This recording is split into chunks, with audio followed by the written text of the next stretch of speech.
You think you've heard every Diddy rumor already. You think the internet has already squeezed this story dry. But then, 50 Cent's documentary hits, and suddenly the same names you've seen trending for years are back in the spotlight. Only this time, the conversation isn't just messy, it's uncomfortable. Because the documentary isn't out here saying, this definitely happened. It's doing something slicker, something colder.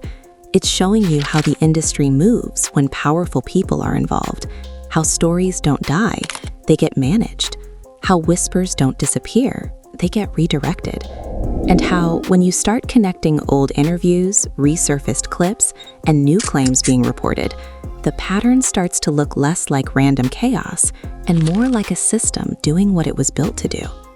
And yes, Usher's name is getting pulled into it again, not as a confession, not as a verdict, but as a reminder. Fans are shocked because old footage is being replayed next to new commentary, and suddenly people are asking questions they used to laugh off. Why was a teenager placed inside adult celebrity spaces and treated like it was normal? Why do so many people describe those years with careful wording, like they're stepping around landmines? And why do certain conversations always get shut down the moment they get too specific? Then there's the part that has everybody talking, the way the documentary frames silence, not as innocence, not as guilt, but as pressure. And once you see it that way, you start noticing how many people over the years have hinted at weird energy, wild nights, things I didn't understand back then, and then immediately pulled back like someone yanked an invisible leash. But the real twist is this: the documentary doesn't just point at Diddy, it points at everybody around him. The executives, the friends, the artists who benefited, the people who laughed on camera, the ones who stayed quiet to keep a deal alive. And now, with reports and clips circulating again, the question isn't what's true. The question is, who knew enough to be uncomfortable and still said nothing? The moment the documentary begins circulating online, the tone of the conversation shifts almost overnight. People are no longer arguing about whether rumors are real or fake. Instead, they are reacting to the feeling that something has been carefully avoided for a very long time. Fans start rewatching old interviews, pausing at moments that once felt harmless, now replayed with a different weight. Nothing new is being accused outright, but the way old moments are being reframed is enough to make people uneasy. This time, it is not about shock value, it is about context, and that is what makes it hit harder. Inside the documentary, the storytelling moves slowly, almost deliberately. Voices overlap, memories are described, then softened, then pulled back. People say things like, "I didn't understand it at the time," or "it was just how things were back then." Fans are shocked by how often those phrases appear. Emotions ran high online as viewers pointed out how carefully everyone seems to speak. Nobody says too much, nobody says too little. It feels rehearsed without being scripted, and that is exactly what keeps the tension alive. What stands out most is how often success is used as a shield. Whenever uncomfortable stories are mentioned in public discussions, defenders rush in with the same response. Look at the careers, look at the money, look at the fame, as if achievement automatically cancels out every question. The documentary does not argue against that logic directly. Instead, it places those success stories next to moments of visible discomfort. Interviews where laughter sounds forced, jokes that land a little too quickly, long pauses before simple answers. Fans notice it all, and the comment sections explode with people saying they never noticed these things before. Friends of the artists begin reacting publicly. Some defend, some dodge, some stay silent entirely. That silence becomes part of the story itself. When asked about old environments, former associates often respond with vague statements about growth, evolution, and learning lessons. Nobody names names, nobody draws straight lines, yet the pattern remains visible. Viewers are left connecting dots on their own, and that is where the documentary becomes powerful without ever making a direct claim. One particularly discussed segment focuses on how young talent was introduced to elite spaces under the label of mentorship. At the time, it was sold as opportunity. Fans are now revisiting that idea with fresh eyes. They're asking whether access without boundaries can still be called guidance. The documentary does not answer. It simply shows how often minors were described as being surrounded by adults, parties, and lifestyles that required maturity they didn't yet have. The emotional conflict here is subtle but heavy. Ambition collides with vulnerability, and nobody seems willing to admit where responsibility should have landed. Reactions from fans range from anger to sadness to confusion. Some feel betrayed by figures they once admired. Others push back hard, insisting that rumors should not rewrite history. Families of artists are dragged into the conversation as well, whether they want to be or not. Interviews resurface where parents once spoke proudly about opportunities, now re-examined through a darker lens. The family was left divided in public opinion, with some people expressing regret and others standing firm by old decisions. The documentary also highlights how rumors survive through repetition, not confirmation. A story does not need proof to exist. It only needs enough people to whisper it without fully owning it. Over time, those whispers become part of an unspoken understanding. Industry insiders joke about it. Outsiders speculate about it. Everyone knows not to say it too loudly. Fans watching this unfold realize that silence is not always empty. Sometimes it is crowded with things nobody wants to touch. As social media reacts, new clips begin trending alongside the documentary. None of them are new. That is what makes it unsettling. People realize the material has always been there. It was just never framed this way before. One fan writes that it feels like watching the same movie twice, but noticing different characters each time. Another says the documentary does not accuse anyone, but it makes it impossible to pretend nothing ever felt off. What keeps the tension alive is that nobody is forced into a corner. There is no final confrontation, no courtroom moment, no dramatic confession. Instead, there is a growing sense of discomfort that spreads as more people speak about the culture itself. How loyalty was rewarded, how questions were discouraged, how careers could stall with a single wrong move. Betrayal in this story is not loud. It is quiet, slow, and dressed up as professionalism. By the time this part of the story settles in, viewers are no longer watching for answers. They are watching for reactions. Every new interview, every vague statement, every refusal to comment becomes fuel. Emotions ran high because people feel like they are finally being invited to see how the machine works, even if they are not being told what it produced. And that is what makes this conversation impossible to shut down now. The conversation does not explode all at once. It spreads slowly, like a leak nobody can locate. At first, people are just sharing clips from the documentary with captions like, "This feels weird now," or "Why is nobody addressing this part?" Fans are shocked not because of one shocking claim, but because of how familiar everything sounds. These are stories they have heard before in fragments, jokes, half sentences, and side comments that were never meant to be examined closely. Now those same fragments are lined up in sequence, and the mood changes instantly. What makes the tension heavier is the way people in the documentary speak around certain memories instead of through them. When asked about those early years, voices soften, sentences slow down. There is always a pause, like the speaker is deciding how much truth is safe to release. Emotions ran high among viewers who picked up on this pattern, pointing out that discomfort is visible even when words are carefully chosen. Nobody accuses anyone directly, yet nobody sounds fully at ease either. That contradiction becomes the heartbeat of the story. Online reactions start splitting into camps. One side insists this is nothing but recycled gossip dressed up for views. The other side argues that repetition itself means something. They say rumors do not survive decades without a reason. Families of artists are dragged into debates they never asked to join. Old interviews with proud parents are replayed next to modern commentary, and suddenly those smiles look different. The family was left divided in public opinion, with strangers arguing over decisions made years ago. Inside the documentary, there is a recurring idea that success became the ultimate defense. Whenever uncomfortable situations are hinted at, the response is always the same. Look at how big he became. Look at the career. Look at the awards. The film does not challenge that logic head-on. Instead, it lets it sit next to footage of unease, laughter that cuts off too fast, jokes that feel forced, people insisting they were fine while their body language says otherwise. Fans notice everything, and that attention becomes a kind of pressure all its own. Friends and former associates react cautiously. Some rush to defend, saying the industry was different back then. Others refuse to comment at all. That silence becomes louder than any denial. Viewers start questioning why certain topics always seem off limits. If nothing happened, why does everyone speak like they are walking on glass? Betrayal in this story is not someone turning up. Someone else. It is the feeling that truth was slowly traded for access, opportunity, and survival. One of the most discussed ideas is mentorship.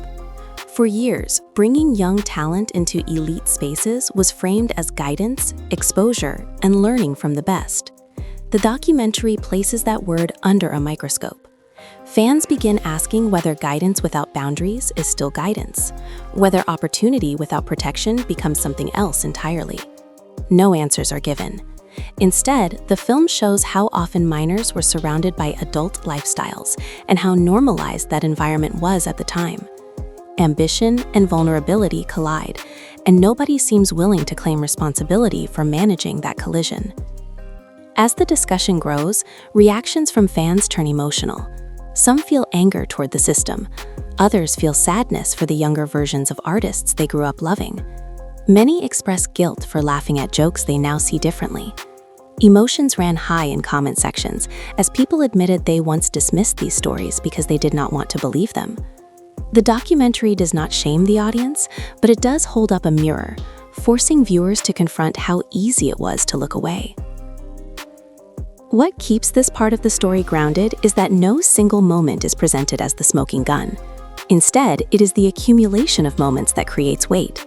A joke here, a pause there, a memory described without detail. The documentary treats these not as proof, but as signals that something was complicated, messy, and unresolved. Fans begin to understand that silence does not always mean nothing happened.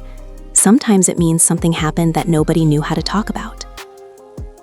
Social media accelerates everything. Clips trend, reactions stack on top of reactions. Influencers analyze body language, tone, and word choice. Some critics push back, accusing the documentary of manipulation. Others say it is simply reflecting what has always been there. The argument itself becomes part of the spectacle. The family was left divided, not just on screen, but across the audience watching at home. By the time this section of the story settles in, viewers are no longer waiting for a big reveal. They are paying attention to patterns. Who speaks freely? Who avoids certain questions? Who jokes their way out of discomfort? The documentary has shifted the focus from events to environments, from accusations to atmospheres. And once that shift happens, it becomes impossible to unsee how carefully the industry has trained people to survive by not saying too much.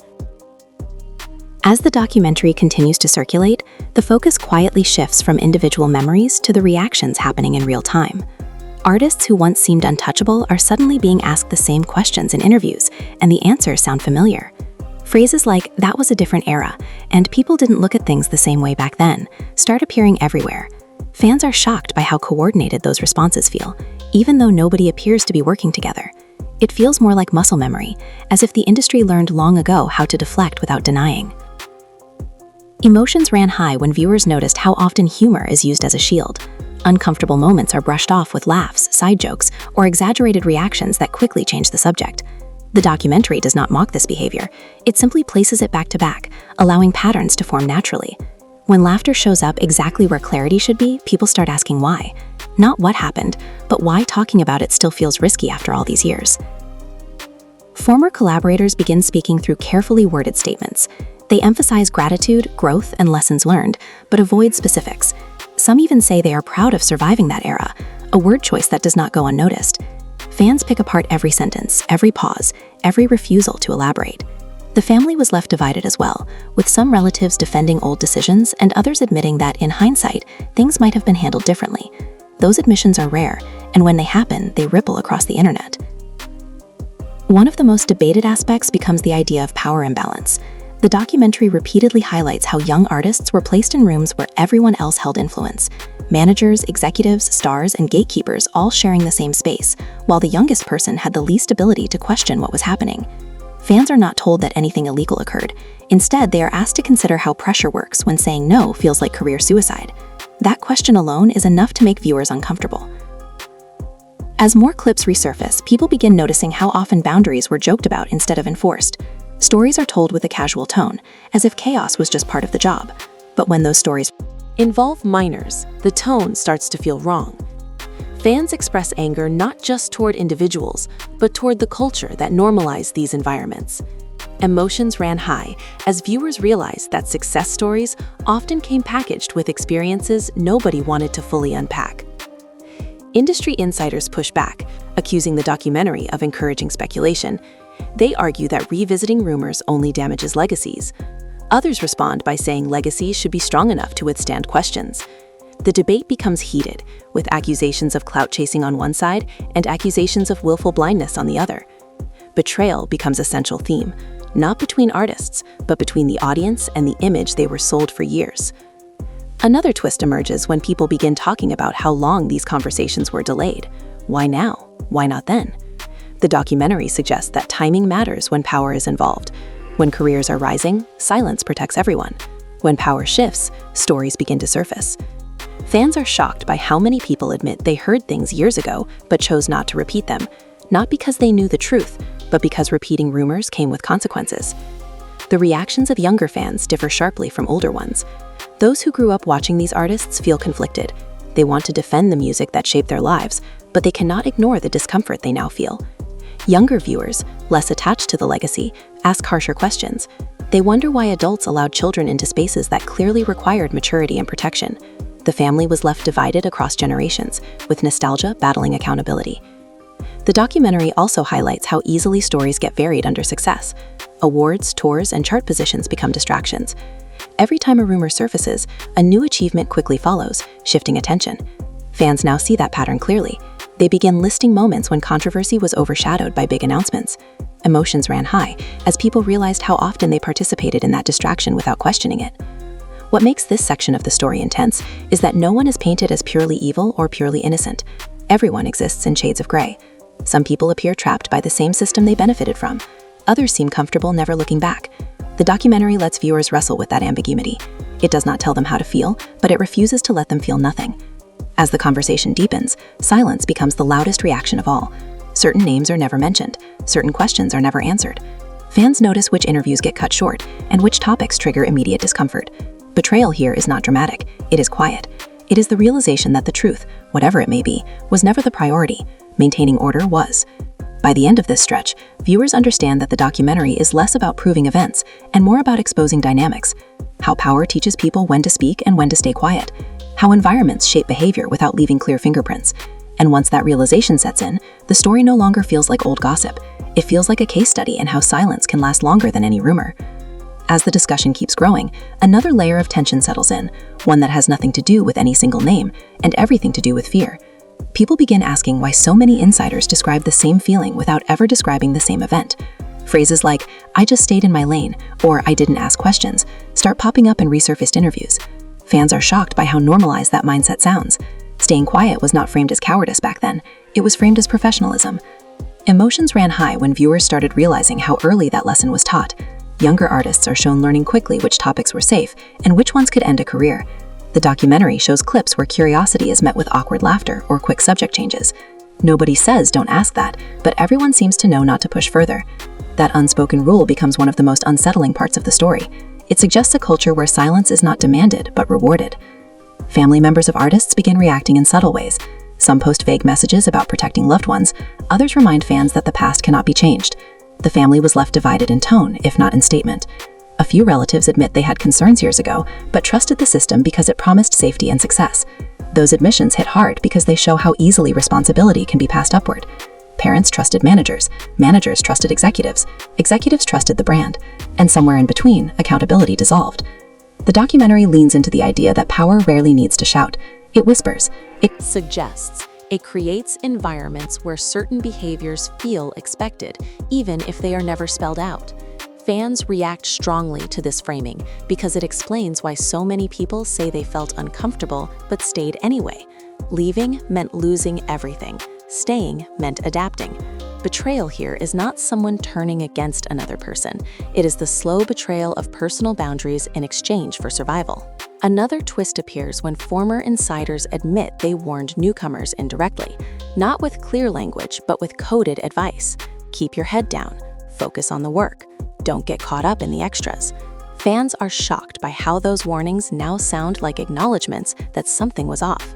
At the time, they were framed as wisdom. Now they feel like quiet alarms that nobody knew how to respond to.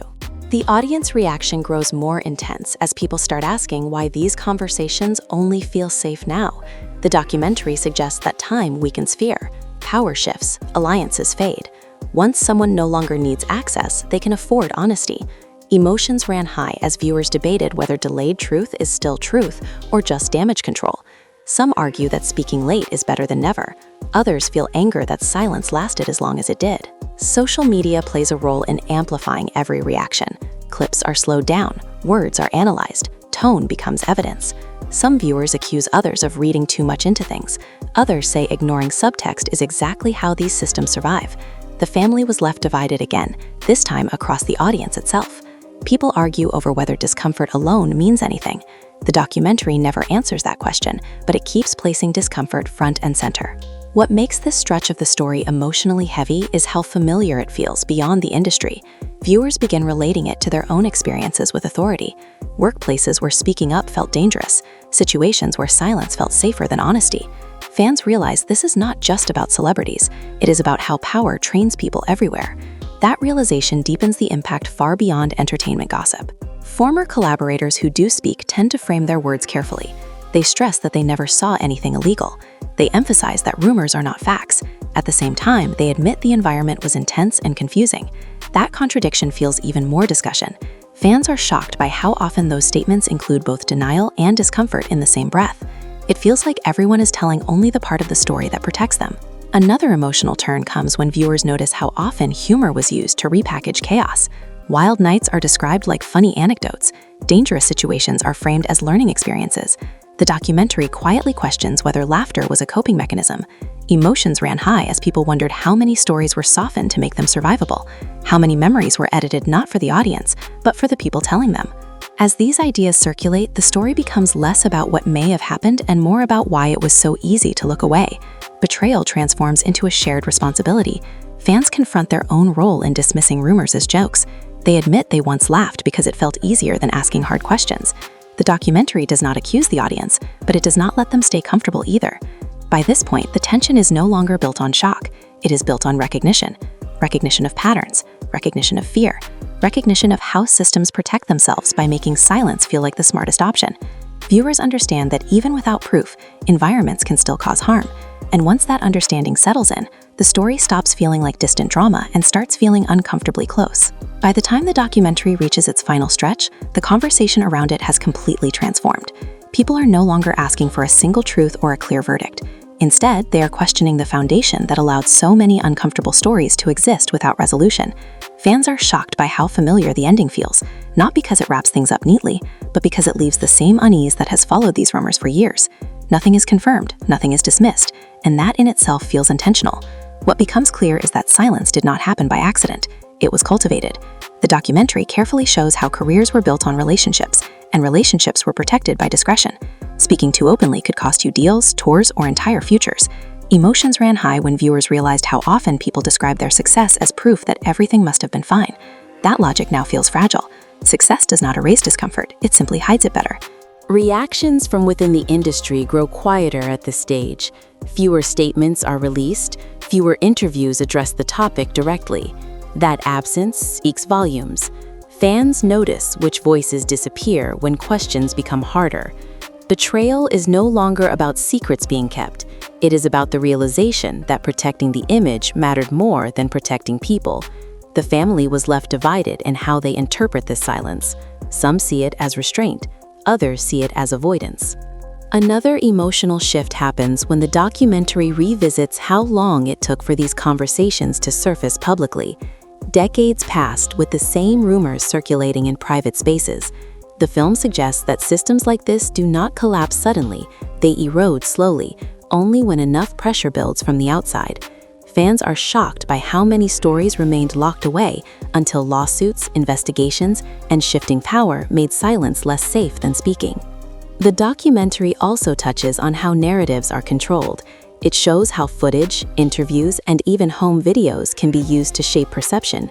Viewers react strongly to the idea that storytelling itself became a tool of defense. Emotions ran high as people debated whether controlling the narrative is different from hiding the truth. Some argue it is smart survival, others argue it is manipulation. The tension between those views keeps the conversation alive long after the documentary ends. Friends of the artists involved are shown struggling with their own loyalties. Defending someone can feel like betrayal of others. Staying quiet can feel like betrayal of oneself. The documentary captures that conflict without forcing resolution. Fans see people caught between gratitude and discomfort, between memory and present reality. That emotional conflict feels real, and it resonates deeply with viewers who have faced similar choices in their own lives. As the story circles back to the audience, the documentary makes one final point without stating it outright. Rumors only survive when nobody is willing to confront them honestly. Silence does not always mean innocence, and noise does not always mean truth.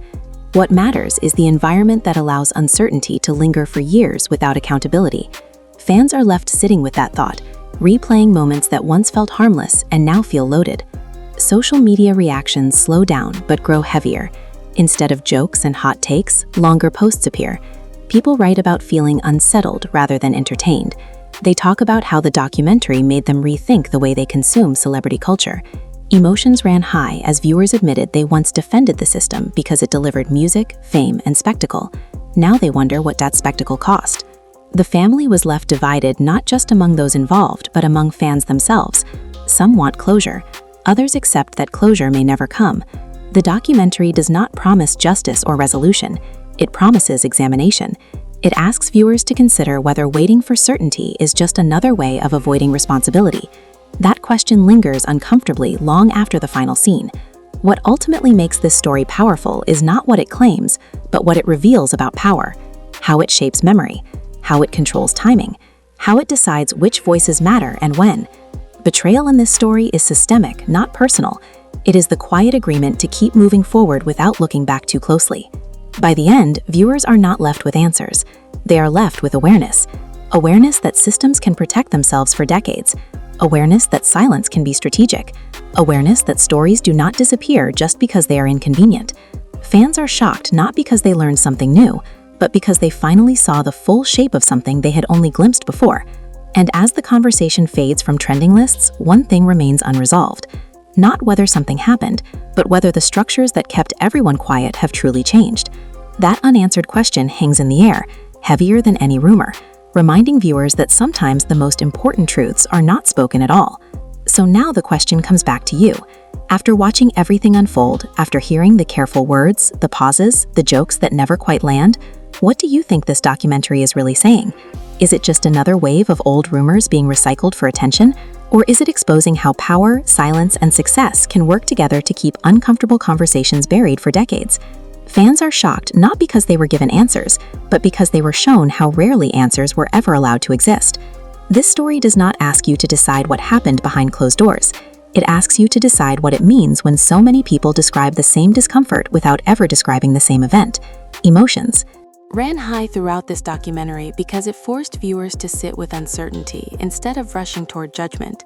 And maybe that is the point. Maybe the real story is not about proof, but about patterns, about why certain questions always feel dangerous, and why silence so often feels safer than honesty. Now it is your turn to speak. Do you think the industry has actually changed, or has it just learned how to hide things better? Do you believe silence means nothing happened, or does it sometimes mean too much happened to say out loud? The family was left divided, the audience is divided, and the conversation is far from over. Drop your thoughts in the comments and tell us how this documentary made you feel. Did it change the way you look at old interviews and familiar faces, or do you think it crossed a line by letting rumors breathe again? Make sure you like this video if you want more deep dives into the stories everyone else avoids. Subscribe to the channel so you do not miss what we cover next. And most importantly, keep the discussion respectful, because these conversations matter more when people actually listen. Sometimes the loudest stories are not the ones being shouted. They are the ones that survived in silence.